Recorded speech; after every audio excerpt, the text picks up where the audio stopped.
Olá, tudo bem?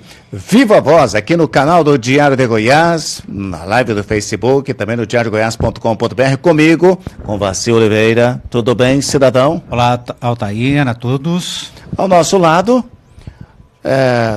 um médico que não virou médico, um sociólogo que preferiu o direito e empresário, presidente da Junta Comercial do Estado de Goiás, Rafael Lousa, é o nosso entrevistado de hoje. Que veio hoje para falar sobre o Putin. Aqui. É porque morou na Rússia, não é verdade? Aliás, só tem um jeito assim meio russo mesmo. Tudo bem? Parece? Só tem assim um estilo russo, não? Não diziam isso, não. Não tem nada a ver? Não, eles têm um perfil bem característico. Mas é diferente. Um bom dia, um prazer imenso, Altair, Vacil. É uma honra, na verdade, estar aqui participando do programa e uma honra estar com vocês. Desejar bastante sucesso. Vocês continuem tendo sucesso, né? Deus continue abençoando esse sucesso que já vem há um longo tempo. Obrigado. Rafael Lousa faz parte de um grupo de, poderia dizer, de revelações ou de jovens políticos, ex-presidente do PSDB de Goiânia, saiu em maio, entrou o Albernaz, o ex-vereador, e Thiago Albernaz, e de certa forma considerado um dos novos nomes do grupo político que hoje está no governo do Estado de Goiás, que tem, digamos, um grupo marconista, mas que tem uma certa conexão com os neonzistas, podemos dizer assim? Neonistas, né? Sim, na verdade temos uma ligação, um orgulho muito grande também de fazer parte da história do professor Neon Albernaz em Goiânia. Por causa do seu pai. Exatamente, por causa do meu pai, que participou efetivamente, não só nas campanhas, mas também no governo do professor Neon, né, nos governos do professor Neon, seja como vereador, seja como secretário, como diretor. E é uma honra, na verdade foi e é uma honra para nós participarmos. No meu caso especialmente, eu devo essa oportunidade e as oportunidades que eu vivenciei e vivencio na política ao governador Marconi. Agora, o pai dele? Nós temos que falar quem é o pai dele. Olier Alves, né? Foi secretário de Neon Albernaz, atuou em vários cargos também no governo do Estado de Goiás, foi presidente da IQEGO, secretário de governo, se não me engano, do Gabinete Civil, chefe de gabinete de Marconi Perillo. Hoje, só empresário. Hoje empresário. Está mais tranquilo hoje ou antigamente era mais tranquilo? Tá mais tranquilo. São desafios distintos. De fato. Mas tenta imaginar o Olier tranquilo. Mas né? não, bastante ativo, isso que eu ia dizer, bastante ativo. Mais tranquilo no aspecto de tá podendo administrar o tempo de uma maneira mais adequada e poder curtir também o convívio com a minha mãe, com os netos, né, que agora temos filhos, eu, meu irmão, então ele está curtindo um pouco os netos, mas está bastante feliz pelo que realizou e feliz pelos desafios que tem administrado, tem tocado, tanto nos negócios quanto na vida pessoal. Pois é, você tem essas referências, né, Neon, Marconi, mas você tem no seu DNA o seu pai que sempre teve uma atuação política muito forte. Aqui dentro de Goiânia, as campanhas daqui sempre passaram por aqui. Nas campanhas do Marconi, nas primeiras, ele sempre teve papel chave. Sim, ele sempre foi o coordenador, né, da campanha em Goiânia, né, tem esse histórico desde 98, e por todas elas ele teve essa mesma função, dividindo aí com o Sérgio Cardoso a coordenação. O Sérgio fazia interior e a capital, até em função de que a primeira eleição em 98 nós tínhamos a administração da capital, o único prefeito do PSDB que administrou a capital foi o Neon Albernaz, de 96 ao ano 2000, e ele então como secretário de finanças do município, depois secretário de governo, ele pôde dar essa contribuição já na campanha de 98, nessa parte política, da articulação da campanha e todo o movimento que se iniciou aqui em Goiânia e se disseminou por todo o estado e foi vitorioso e é vitorioso até hoje. Então ele deu essa contribuição ao longo do tempo. Passou pela Metrobus, pela SEASA, própria chefia de gabinete do governador, acho que fez um trabalho bastante produtivo e eficaz e é uma grande referência, talvez a maior referência política, né? Um exemplo maior, tanto em termos de valores, de formação, quanto também em termos de atuação. E ele entusiasma com sua presença na política? Eu, de fato, nunca disputei mandato, né? Assim, ele foi vereador, foi suplente, assumiu, foi candidato a deputado estadual em 86. Então ele tem uma experiência política maior. É um pouco parecida no início de carreira. Ele foi presidente e fundador e presidente da Associação Goiana das Micro e Pequenas Empresas, aí no início da década de 80. E eu fui fundador e fui presidente da Associação dos Jovens Empresários. Militei bastante tempo dentro das entidades classistas, tanto na Associação Comercial quanto nas federações, e milito ainda. E isso também me deu uma representatividade para aceitar o convite feito ao governador para então ingressar na vida pública, que foi o convite feito para a Secretaria de Indústria e Comércio. Então, Secretaria de Indústria e Comércio, em 2014, de lá para cá, tenho dado essa contribuição na Secretaria e agora na Junta Comercial.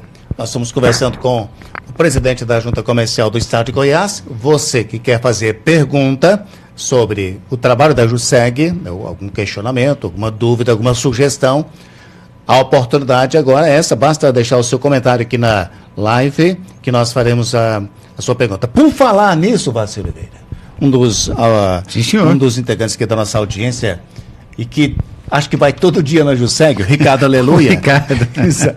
O Ricardo, ele atua, Deus te abençoe, meu filho. Ele atua na área da contabilidade, né? São os principais clientes. Usuários, clientes, exatamente. Exato. Então, Ricardo, estamos tratando aqui do seu dia a dia. Ele faz questão de sempre nos acompanhar, a gente agradece também. E um dos nomes fortes lá de São Miguel do Passa Quatro também. Ricardo depois o seu, né, evidentemente. Ricardo de São Miguel do Passa Quatro. Ele é muito legítimo. Bem. O mundo da contabilidade está reclamando do atendimento na JUSEG, o atendimento em sistemas de conexão com a Receita não estaria tão eficiente. Foi divulgada uma nota pelo Conselho Regional de Contabilidade, até muito dura, dizendo que a JUSEG estaria atrapalhando a criação de novos empregos. Como é que o senhor avaliou essa reclamação do Conselho? Bom, eu avalio com tranquilidade, acho que é legítimo a colocação, com todo o respeito que nós sempre tratamos com o Conselho, com os contabilistas, com os nossos usuários, mas, logicamente, que faça a mesma avaliação que você já fez.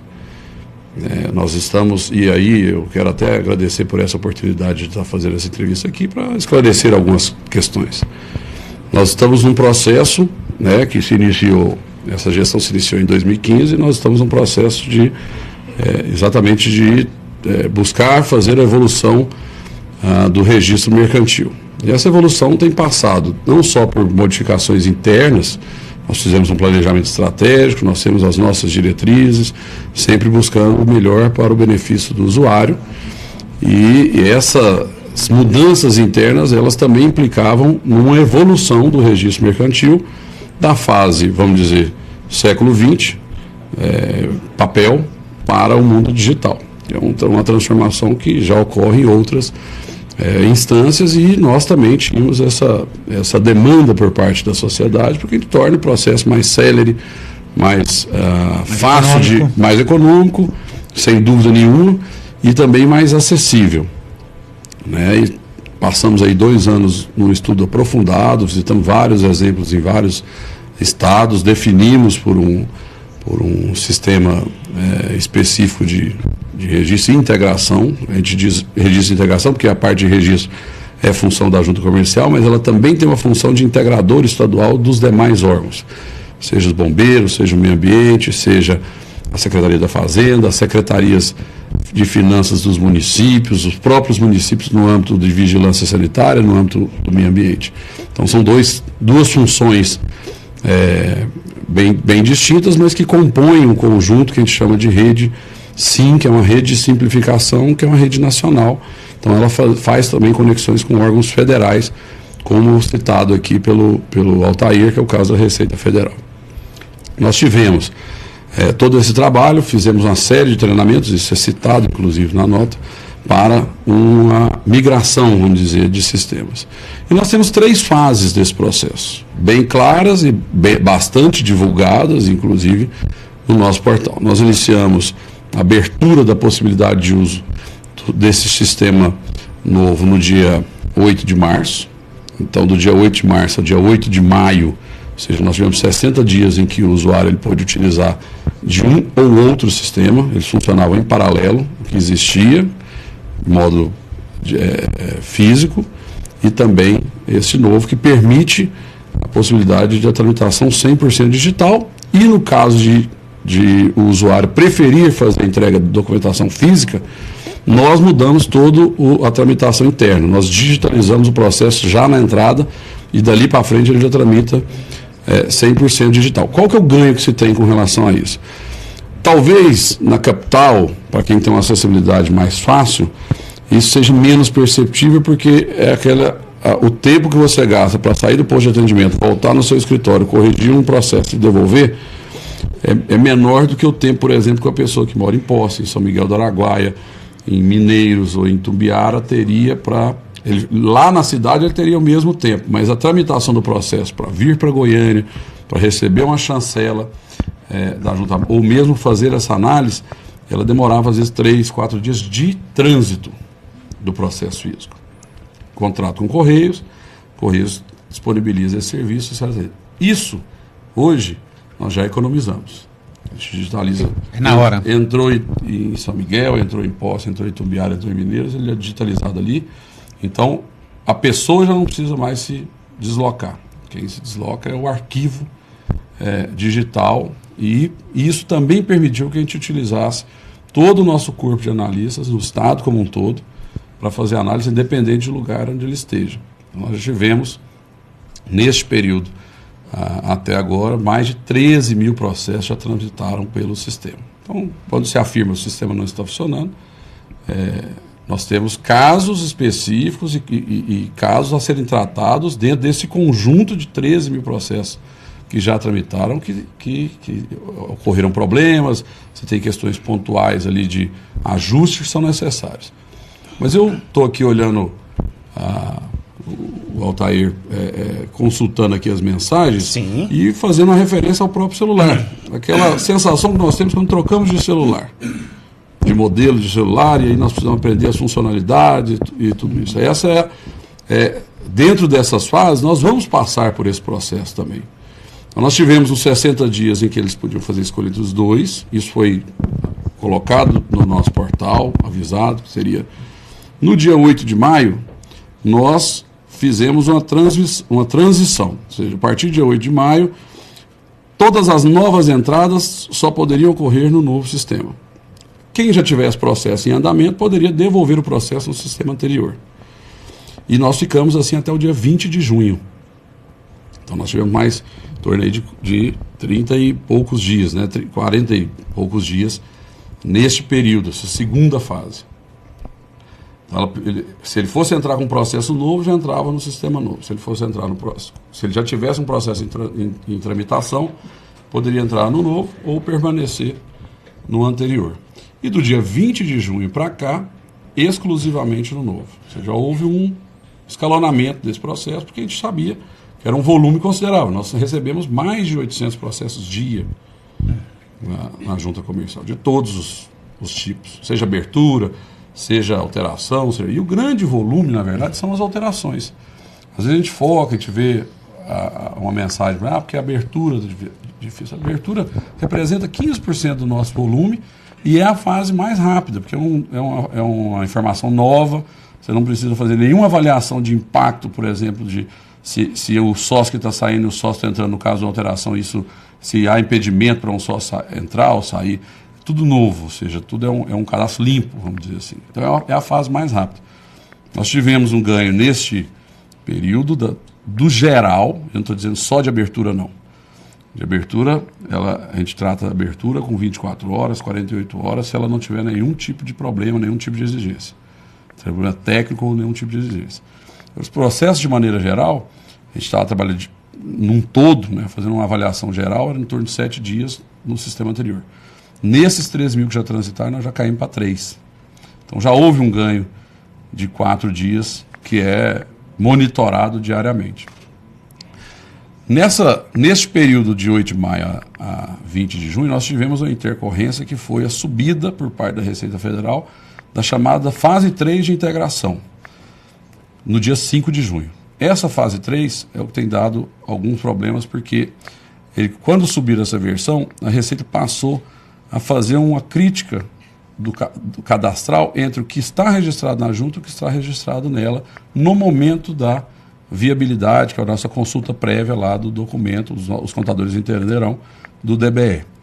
E se tivesse divergência, ela estava devolvendo, ela estava indeferindo, devolvendo. Só que estava devolvendo sem avisar por que estava devolvendo, qual era o motivo, qual era a diferença de cadastro.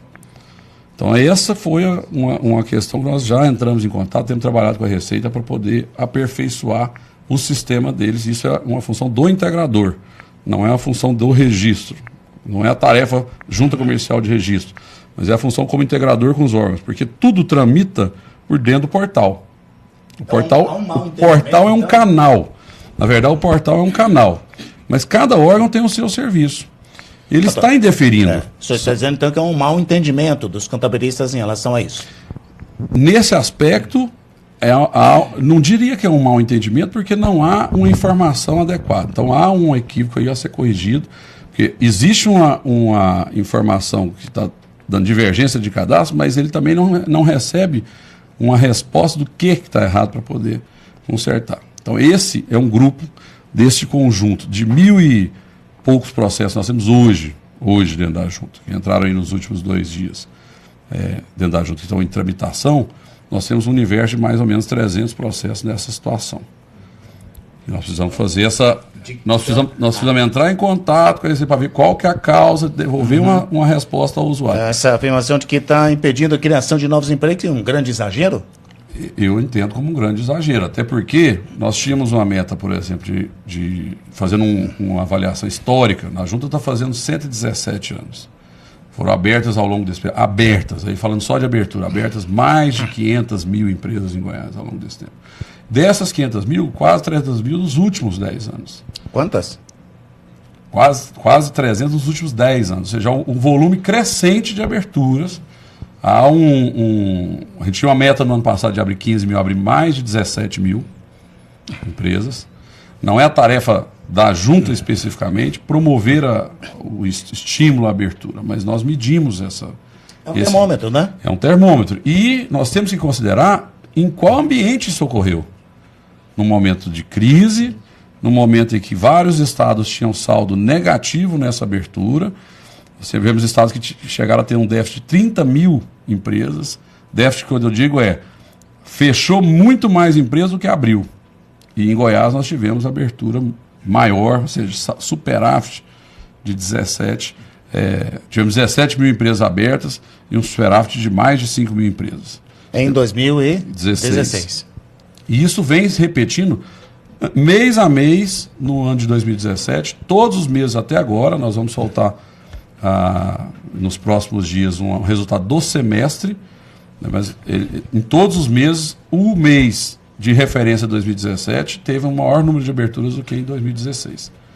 Então há um claro movimento de melhoria deste ambiente, há um claro movimento de melhoria da própria economia nesse aspecto. Há uma confiança maior por parte do cidadão em abrir empresas e acreditar na nossa economia, e a contribuição que a junta quer dar a esse ambiente é exatamente transformar, ou seja, simplificar esse processo, permitir que ele tenha o menor número de etapas. E aí eu trago um dado.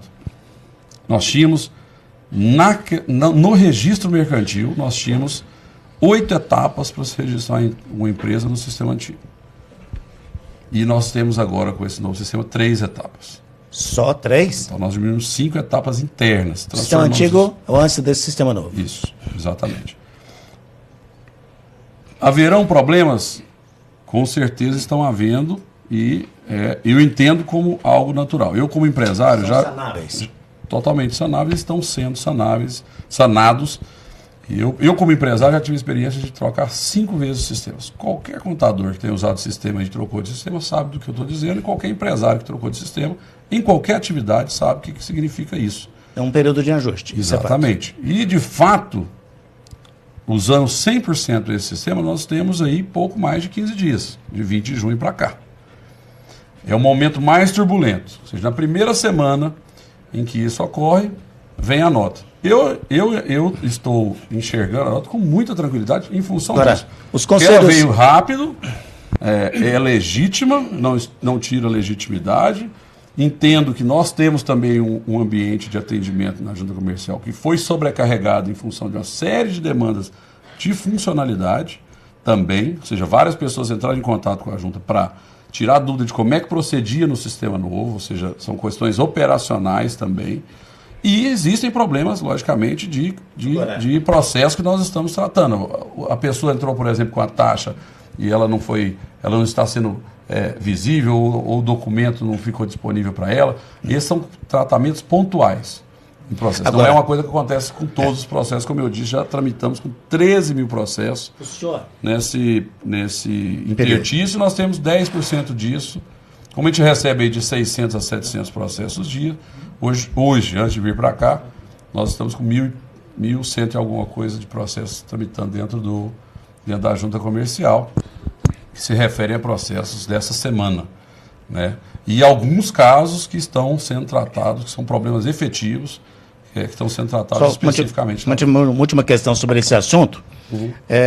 O senhor se negou em algum momento a conversar com os conselhos para ouvir essas reclamações? Não, porque a nota, como disse, foi dura, parecia que o mundo estava acabando na JUSEG. Exatamente, mas aí a gente entende, porque... E aí não é só o conselho, tem o sindicato, o Síndico Contábil, que é um sindicato de Goiânia, tem os outros sindicatos, tem o próprio SESCOM. Não só não nos negamos, como eles participaram do processo de decisão em relação a isso. Nós colocamos à disposição, eu já me coloquei à disposição várias vezes do conselho de participar das reuniões de diretoria lá e nunca participei. Nunca foi convidado? Nunca fui convidado. Já estiveram várias vezes na junta comercial, todas as vezes que me solicitaram a agenda foram recebidos lá, vários grupos diferentes. Nós continuamos abertos a isso. Estive em palestras, nossos servidores fizeram palestras conjuntas, isso foi divulgado, está na internet, com banner, o nosso servidor fazendo palestras por todo o estado de Goiás, fazendo orientação em relação a essa transição, de como é que funciona o sistema, e os contabilistas participaram desse processo, e alguns, logicamente, não puderam participar, e nós estamos lá à disposição para atender. Nós estamos ampliando a nossa bancada de suporte, de atendimento, ampliando o número de linhas, porque, como eu disse, quando fechou 100% no dia 20, aí todo mundo que não tinha tido uma prévia de conhecimento teve que aprender. Teve que se virar. Na verdade, teve que aprender.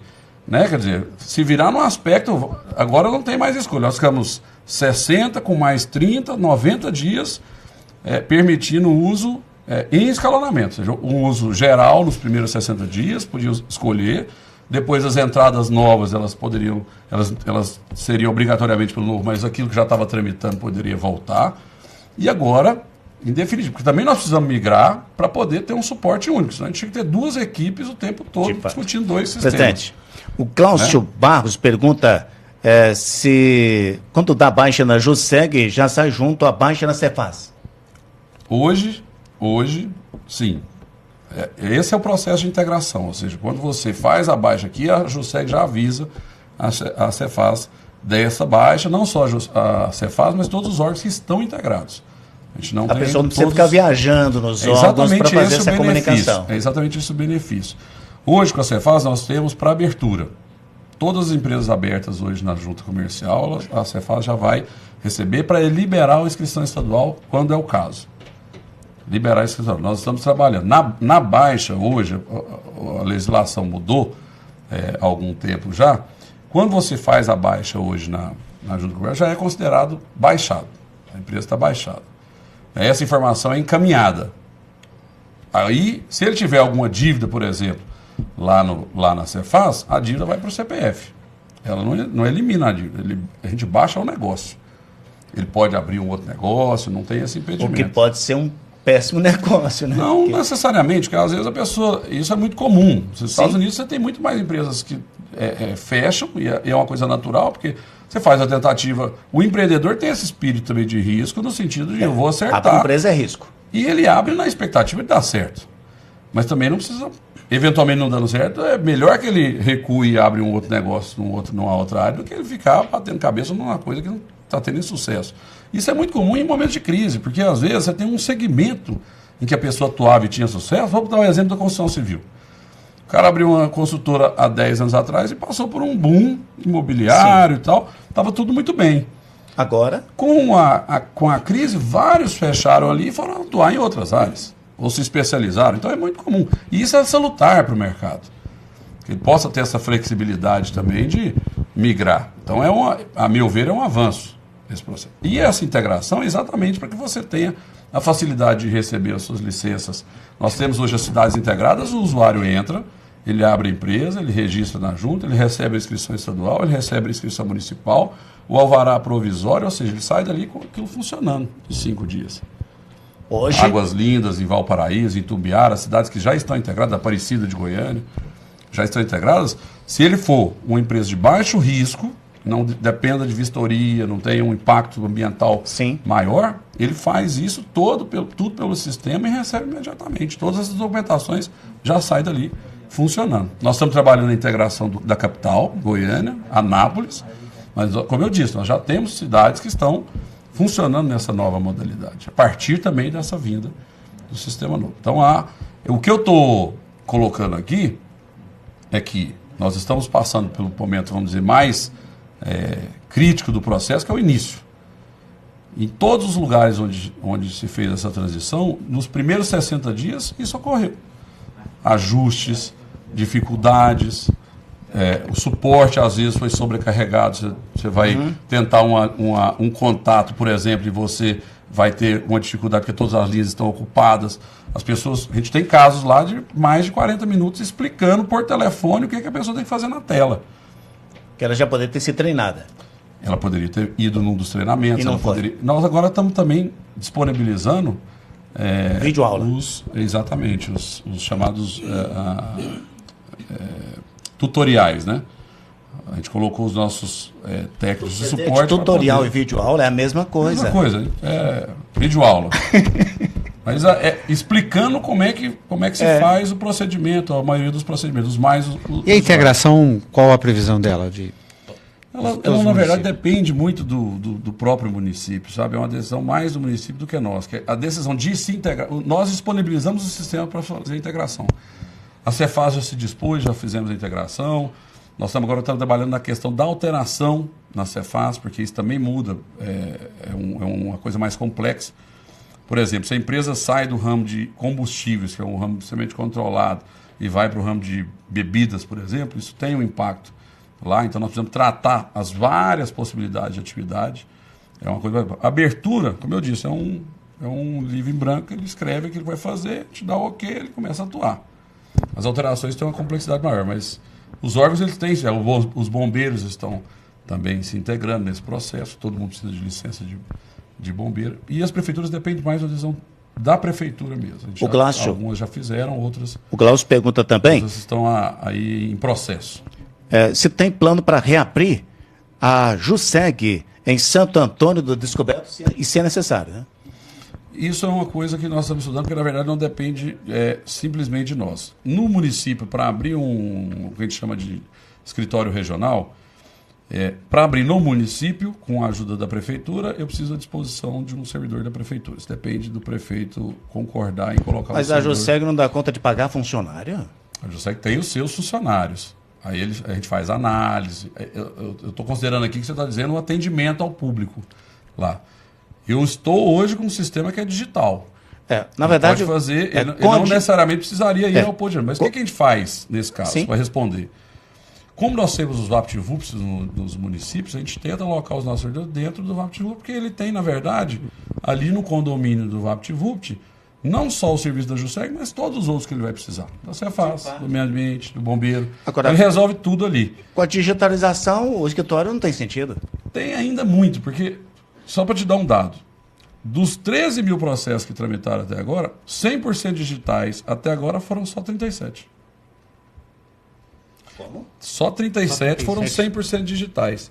Porque isso depende também da pessoa ter o certificado digital para assinar. Sim. Em vez de ele fazer a assinatura e ir no cartório registrar reconhecimento de firma e devolver o documento físico, ele tem que fazer a certificação digital e assinar com a certificação digital. Ou seja, é o processo. É um processo. Eventualmente, você tem 10 sócios, você tem que ter um certificado para cada um, para que a certificação ela substitui a assinatura do sócio. Sim, de fato. Autenticação. Então, isso é uma questão também cultural que a gente vai ter que ir trabalhando. Tem o custo do próprio certificado, em torno de 200 a 300 reais. Chegando até 800, dependendo do tempo de validade, né? Tem certificado de 1 ano, tem de 3 anos. E tem o próprio certificado da empresa.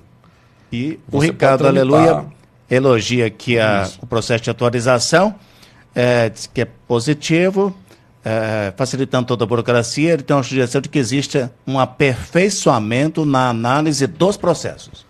Também estamos trabalhando nessa direção. Na verdade, nós estamos querendo uma padronização dessa análise. E aí é essa função de, quando você traz todos os analistas para um mesmo ambiente, a gente mudou o procedimento nesse aspecto. Antes, a pessoa entrava com um processo em Anápolis, o analista de Anápolis só que analisava. Então, se ele tinha um entendimento ali, ele ia fazer esse efeito dentro do município de Anápolis. Como agora, no processo digital, qualquer analista do Estado pode analisar o processo que entrou em Anápolis, que é uma fila. Você tem uma questão de distribuição aí que dá uma blindagem também, ou seja, você não sabe na mão de qual analista que vai cair. Então também tem uma imparcialidade nesse aspecto, é uma questão ética que é importante também observar. Então a distribuição é eletrônica, ela caiu na mão do analista, pode estar em qualquer lugar, então a gente tem que ter uma padronização, para que a gente não tenha entendimentos distintos sobre o mesmo assunto.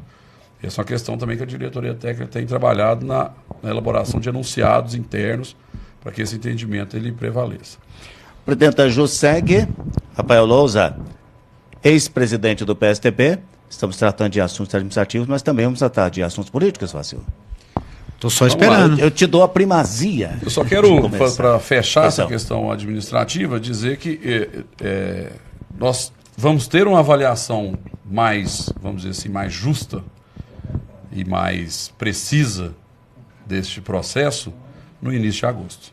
Essa é a nossa avaliação. Ou seja, daqui, quando a gente completar aqui um mês dessa fase em que 100% dos processos estão girando internamente, que se dá aí no dia 20 de julho, considerando aí que os períodos das 3 fases foram em torno de 45 dias, então eu quero fazer uma nova avaliação, e aí essa ponderação também, para o Conselho tem um pouco de paciência nesse aspecto. Nós estamos num processo que é por etapas, e a gente sabia e logicamente estava planejado para esse momento de, olha, agora tudo por aqui vai acumular e nós vamos ter que suar a camisa para colocar as coisas, ajustar as coisas.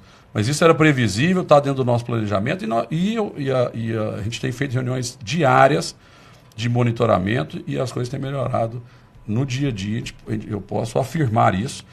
E ontem nós pudemos ter uma boa referência disso. Ontem a Junta Comercial foi o único órgão público competindo com empresas privadas a receber prêmio de excelência, compromisso de excelência em gestão no Estado de Goiás, que é chancelado pelo Movimento Goiás Competitivo. É um processo com a participação da Fundação Nacional da Qualidade, uma série de critérios são avaliados e nós fomos ontem referendados com esse reconhecimento de excelência. Então eu tenho certeza que nós estamos no caminho certo e eu tenho certeza também que muito em breve nós estaremos com a classe contábil satisfeita e vamos dizer assim, já aculturada, acostumada com esse novo procedimento. Eu sei que é traumático, toda mudança de sistema é traumática, nós temos consciência disso, estamos acompanhando, como eu disse, e monitorando constantemente. Mas esse reconhecimento nos mostra que nós estamos na direção certa em termos de gestão, em termos de direção, em termos de planejamento. Ok, Vacil. Bom, a política, a pergunta básica é sobre candidatura no ano que vem. O processo político ainda está indefinido, mas tem muita gente se preparando dentro do governo para ser candidato. O senhor também está se preparando? Então, eu nunca me candidatei, nunca coloquei meu nome numa candidatura, a não ser dentro dos movimentos classistas, né? Eu fui presidente, como eu disse, da Associação de Jovens Empresários. Hoje eu presido também a Sociedade Garantidora de Crédito, o Conselho de Administração da Sociedade Garantidora de Crédito. Sou, além de presidente da Junta Comercial, presidente da Federação Nacional das Juntas Comerciais, o primeiro do Estado de Goiás que teve a honra de assumir esse cargo a nível nacional. É um resultado da nossa equipe, na verdade. Vocês perceberam aqui pela entrevista que eu tenho a cabeça muito focada em gestão, até porque sou empresário há 25 anos, entendo dessa questão de gestão, tenho essa experiência, já vivi momentos de dificuldade, momentos de transição, momentos de sucesso. Tive a experiência na Secretaria de Indústria e Comércio. Eu disse, é muito recente a minha contribuição dentro do poder público. O governador Marconi me deu a oportunidade na secretaria. Eu já tinha voltado, a minha empresa me convidou para ir para a junta com essa missão de transformar a junta numa junta digital. Então nós estamos também tratando disso, melhorando o ambiente também para essa prestação de serviço. E esses resultados, esses parâmetros me levaram a essa eleição nacional. Mas uma candidatura partidária, político-partidária, nunca tive. Confesso que estou avaliando com carinho essa possibilidade em função das manifestações que eu tenho recebido, de perguntas como essa que você me faz, Vacil. O que o Ollier fala? Vai lá ou mexe com isso não? Ele é muito tranquilo em relação a essa decisão. Ele pondera todas as questões, uma vida política, inclusive de uma interferência disso na sua vida pessoal, uma dedicação, os sacrifícios e tudo mais, mas também as satisfações, o que você poder fazer para o bem público. Essa transformação que eu tenho vivido nesses 3 anos é muito relevante no aspecto pessoal. É uma coisa que você vê o que você pode fazer em termos de transformação, de melhoria, de ofertar também à população oportunidades. Então a gente vê essa crescente das empresas abrindo, ou seja, uma contribuição que a gente está dando e que alguns enxergam que pode ser ampliada com um mandato, né? Com um mandato para melhoria do aspecto legislativo, vamos dizer, nessa seara de desenvolvimento, da economia, de uma representação, vamos dizer, mais da classe produtiva do Estado dentro da Assembleia Legislativa. É algo que ainda depende de uma série de análises, tanto do contexto político quanto também do cenário que se desenha. Eu tive uma experiência partidária como presidente do PSDB, nós fizemos uma intervenção bastante considerável de gestão, né? Hoje é um partido que tem as contas todas aprovadas a nível municipal, as questões todas resolvidas, deixei com dinheiro em caixa, com a sede própria, algo que o PSDB de Goiânia não tinha. Então nós pudemos também contribuir com um cadastro todo organizado de filiados, junto ao TRE. Então tudo isso foi possível realizar em termos de gestão e um trabalho que acaba sendo natural, político, de contato. O governador estimula ou não? A gente nunca teve essa conversa. Nós nunca tivemos essa conversa na seara política. Nós sempre tivemos, eu sempre tive foco muito... Governador, inclusive, essa orientação foi passada no momento em que houve o convite para presidir o PSDB.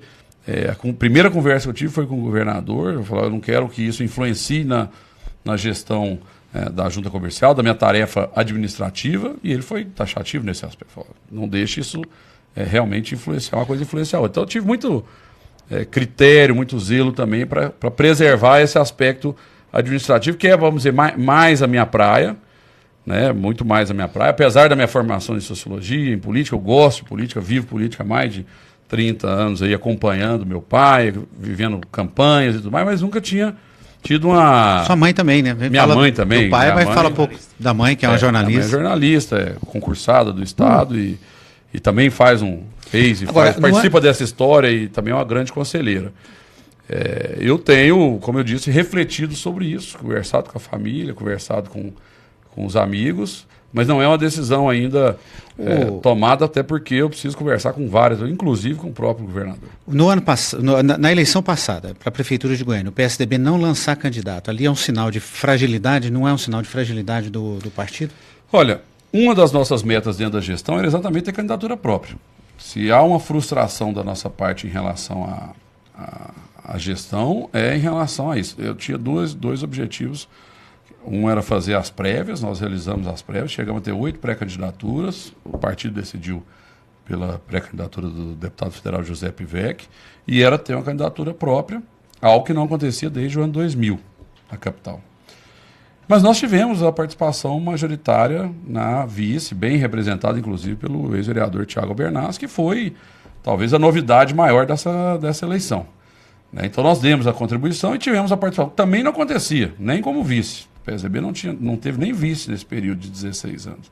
Houve um avanço, ele poderia ter sido maior, concordo.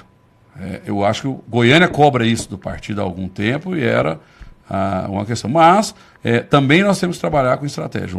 A competitividade ali, aquela junção naquele momento foi um entendimento geral de que era mais competitivo essa formatação e nós demos a contribuição na chapa majoritária. Ou seja, já houve um avanço em relação aos demais pleitos. Espero que na próxima nós tenhamos candidatura própria e vou continuar defendendo essa posição. O senhor fez Ciências Sociais na UFG? UFG. Na UFG. Que é um berço de formação aí de analistas de pesquisa, certo? Também. Nós estudamos com os professores lá da sociologia, né? Uhum.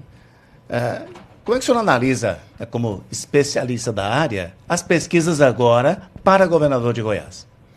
Tendo aí, né? Eu acho que são um retrato do agora mesmo, das expectativas, do momento que estamos vivendo, mas analiso com bastante serenidade. Eu acho que elas não definem. Mostram o quê? Eu acho que ainda não. Elas mostram quem são os mais conhecidos. Né? E também uma situação do momento. E eu digo isso com muita tranquilidade, que na própria eleição de prefeito, se nós analisarmos quem eram os pré-candidatos um ano antes da eleição, nenhum deles, naquele momento ali, um ano antes, nenhum deles tinha tinha o desempenho que teve. E muitos deles nem chegaram a ser candidatos. Isso, se você analisar a eleição de 2014, foi da mesma forma. Ou seja, o cenário ele vai mudar muito ainda de lá para cá. O que a gente vê é que, se houver uma melhoria, continuar havendo a melhoria da economia, a própria atuação do governo estadual, que tem sido bem avaliada nesse aspecto, trazendo o próprio programa Goiás na frente, a gente recebe uma série de manifestações de prefeitos e lideranças políticas fazendo uma avaliação positiva dessa ação. Se não o único, é um dos poucos estados que tem conseguido fazer investimentos nesse momento de crise. A maioria dos estados estão preocupados em como pagar a conta do mês, em como cobrir despesas já parceladas para trás, que foram inclusive de folha de salários, e Goiás tem feito investimentos, tem colocado benefícios aos municípios, a classe política tem apoiado isso, é visível o apoio dos deputados às medidas, e inclusive aquelas que não são tão... tem um caráter, vamos dizer, mais amigável para a opinião pública, mas que são necessárias para sanear e dar condição de investimento. Eu digo isso com toda tranquilidade, porque a própria Junta Comercial tem conseguido fazer investimentos a partir de quê? De um ajuste também de gestão.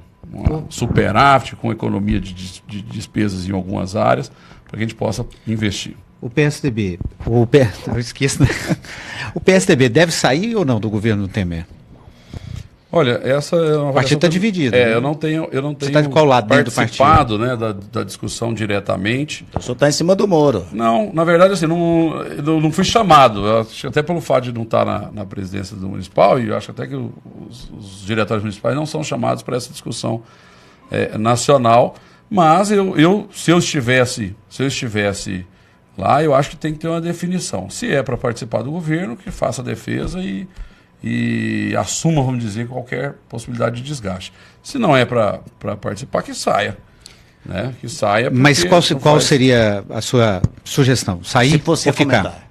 Não, eu acho que deve permanecer. Por quê? Eu acho que deve permanecer. Porque já está. Houve uma aposta, vamos dizer, política de que esse governo faria benefícios. Apesar de todo o desgaste? Eu acho que o PSDB tem dado a sua contribuição nas áreas em que ele tem atuado. Tanto política dentro do Congresso, quanto administrativa dentro dos ministérios que atua. Vou dar um exemplo, por exemplo, do Ministério das Cidades. O Ministério da Cidade não parou.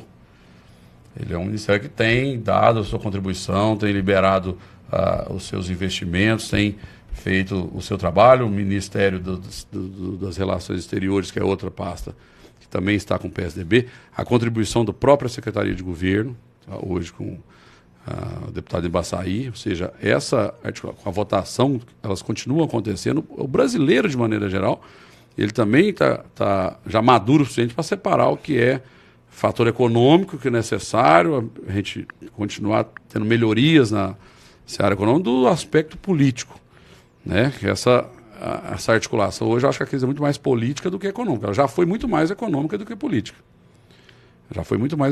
Hoje a pauta econômica, ela tem deslanchado e as coisas têm acontecido. Está descolando, de certa forma. Sim. Ela está se descolando da política. Exato. Mas isso vai voltar a se colar, com certeza, no ano que vem. É uma questão só de tempo, né? Quer dizer, a partir do final do ano que vem, a discussão é quem é o próximo. A gente entra o ano já com a pauta eleição na mesa. Bom, presidente, obrigado pela entrevista, que é o Diário de Goiás, com os nossos internautas, e também conectado aí com o diariogoiás.com.br, também com a repercussão na Rádio Vinha FM. Obrigado ao senhor pela visita, é um bom trabalho na JUSEG, a Junta Comercial do Estado de Goiás. O Gilda e Jaime mandaram um oi para a gente, recebem um oi também, estão acompanhando, obrigado. Quero agradecer mais uma vez, dizer que eu estou à disposição, tanto para discussões na área política e também na administrativa, à disposição de vocês, à disposição de todos os meios de comunicação, como sempre estive, e também da classe contábil, que eu tenho mantido conversas diárias. A gente sempre está recebendo grupos lá e continua aberto, me coloco à disposição para também frequentar os ambientes, que essa discussão ela sempre foi muito franca e aberta. Nós, inclusive, fazendo aqui uma lembrança, nós, inclusive, lançamos, com a reforma do nosso VaptVult empresarial, nós abrimos lá uma sala do contabilista, um espaço para o contabilista dentro da própria estrutura. Ele chega lá, senta e faz o quê? Na verdade, ele vai ter esse ambiente exatamente para tirar sua dúvida, para ter um atendimento e para poder também ter ali uma infraestrutura. Nós temos computadores à disposição, se ele precisar fazer o uso deles para resolver ali mesmo a questão do documento, ele tendo um arquivo, né? Poder resolver ali mesmo e economizar tempo. Mas é uma disposição, na verdade, de uma parceria que sempre ocorreu e que a gente continua abertos a ela. Obrigado. Com todo respeito. Obrigado. Marcelo, fica assim, tá? O sociólogo, bacharel e ex-candidato a médico, né? Rafael Lousa foi nosso entrevistado hoje. E futuro candidato a deputado estadual. Ou não. Não limita, né, Altair? Não limita, ou federal, quem sabe. Nesses tempos de outsider, de alguém da área econômica, outsider, empresarial, né, entrar na política, tudo é possível. É verdade. Obrigado, até breve. Obrigado, Vacil. Internauta, o nosso Viva Voz, aqui no canal do Diário de Goiás, traz entrevistas exclusivas, agora disponíveis também para você, para revisar, acompanhar de novo, e a repercussão do conteúdo dessa entrevista também no diariogoiás.com.br. Obrigado, até breve.